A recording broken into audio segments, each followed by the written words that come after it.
আছি আর একটু এনে ডিগবাজি খাই যেত।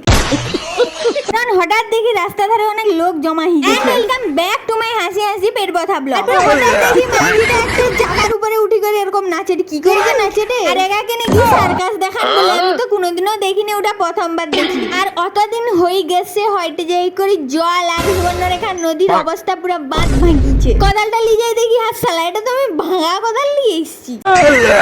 সার্কাস দেখতে যাই করে মনে হয় আমার অবস্থা পুরো খারাপ হয়েছে। যে তো টেকনোলজি হো গিয়া, একটা দড়ির উপরে কিরকম হুটে হুটেই চলেটে, আমি তো দেখি করি পুরো অবাক। আর গায়ে তো কিছু লোকই জড়ো হয়ে গেছে পুরা দেখার জন্য। এখানে আমার নেও চালিয়ে এসেছি দেখার জন্য। আর এদিকে দেখি এ তো চেরপেটি না, এ তো আবার থালা বাজাই দে।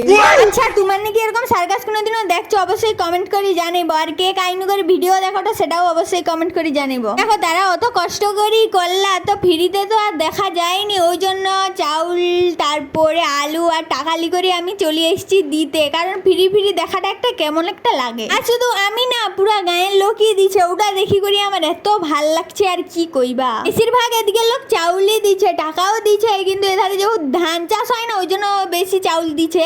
কি এই সালা একটা বস্তা পুরো ভর্তি হয়ে গেছে। তো আজকের ভিডিওটা কিরকম লাগলো অবশ্যই কমেন্ট করে জানাবো। টাটা।